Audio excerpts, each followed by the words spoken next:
মানুষেরা বারবার পৃথিবীর আয়ুতে জন্মেছে, নব নব ইতিহাস সৈকতে ভিড়েছে, তবুও কোথায় সেই অনির্বচনীয় স্বপ্নের সফলতা, নবীনতা, শুভ্র মানবিকতার ভোর। জীবনানন্দ দাশের কবিতা সময়ের কাছে। নমস্কার, কল্যাণী থেকে আমি কল্যাণ দত্ত, আর আপনারা দেখছেন কেডিএস ব্লগ। শুভ সকাল।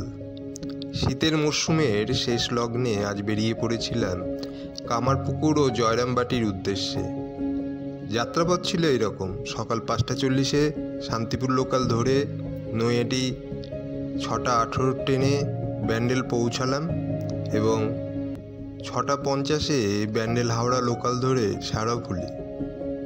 তারপর সেখান থেকে 7টা 15-র গোঘাট তারকেশ্বর লোকাল। এই গাড়ি ধরে আমরা 9টার সময় গোঘাট স্টেশনে পৌঁছাই।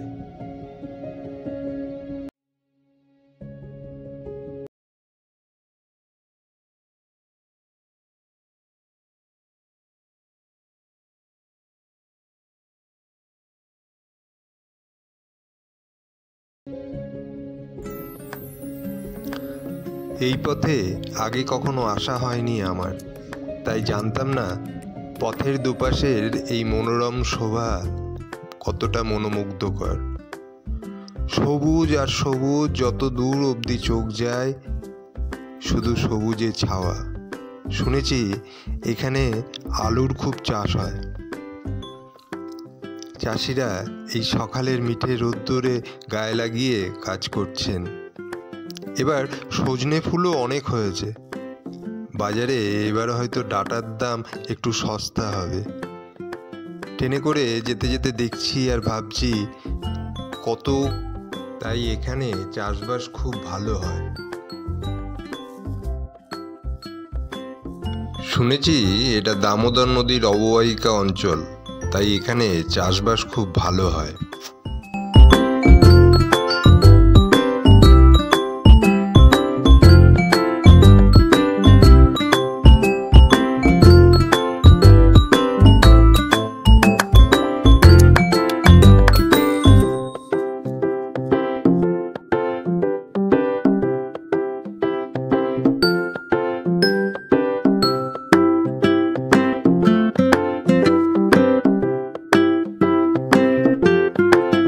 সকাল 9টা নাগাদ গোঘাট স্টেশনে পৌঁছে মাথাপিছু 50 টাকার বিনিময়ে একটি মারুতি ভ্যানে করে প্রথমে আমরা জয়রামবাটি পৌঁছাই।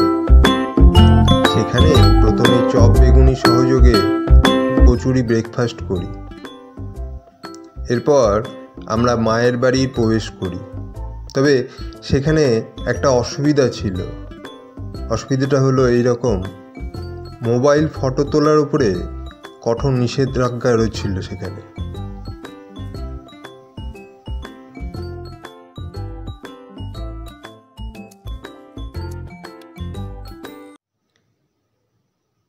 তবে এর কারণ কি আপনারা জানলে কমেন্ট করবেন বন্ধুরা।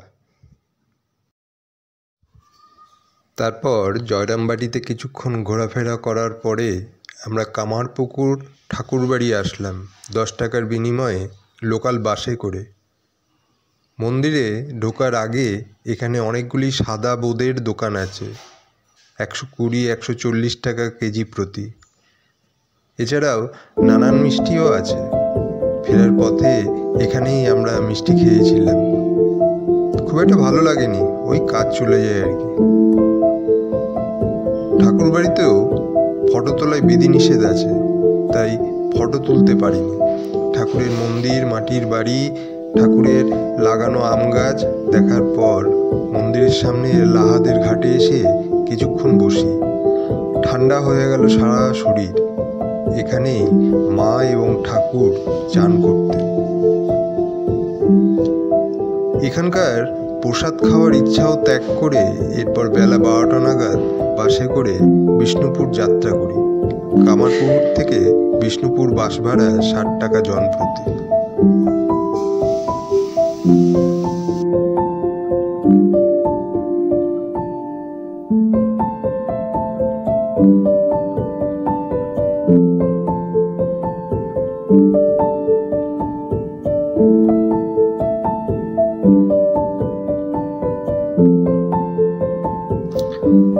বিষ্ণুপুর প্রধানত মল্ল রাজাদের টেরাকোটার মন্দিরগুলির জন্য বিখ্যাত। এছাড়াও দলমাদল কামান আছে এখানে।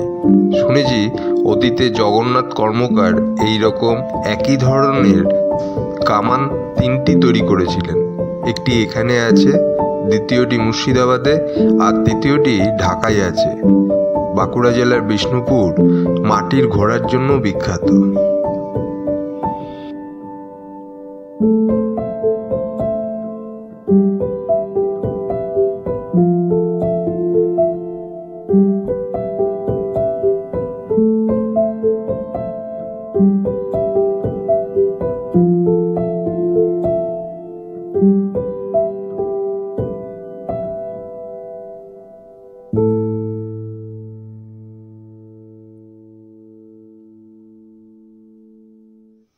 বিষ্ণুপুর বাসস্ট্যান্ডে নেমে প্রথমেই আমরা পাশের একটা দোকান থেকে লাঞ্চ করে নিই।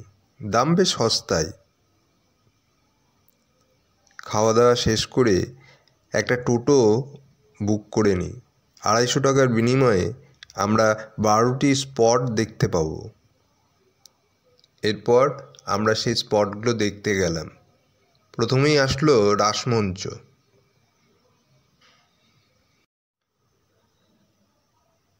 রাসমঞ্চে ঢোকার জন্য জনপ্রতি 25 টাকার টিকিট করতে হয়। এই টিকিট মোট 3টি মন্দিরে প্রবেশ করা যায়। বাকি আর কোথাও টিকিট কাটতে হয় না।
2-2.5 ঘন্টার মধ্যে এখানে সমস্ত স্পটগুলি আমরা ঘুরে দেখি এবং তারপর বিষ্ণুপুর বাস স্ট্যান্ড চলে আসি। সেখান থেকে বিকাল 4:30 একটা আরামবাগগামী বাস পেয়ে যায়। বাসটি 6টায় আরামবাগ পৌঁছে দেয়। আমাদের ট্রেন ছিল শেরফালি ফেরার 6:18-তে, তাই খুব সহজেই আমরা সেই ট্রেনটি পেয়ে যাই এবং এরপর আমরা ব্যারাকপুর ঘাট পেরিয়ে বাড়ি ফিরে আসি। ধন্যবাদ বন্ধুরা, ভিডিওটি ভালো লাগলে লাইক, সাবস্ক্রাইব এবং কমেন্ট করে সাথে থাকবেন।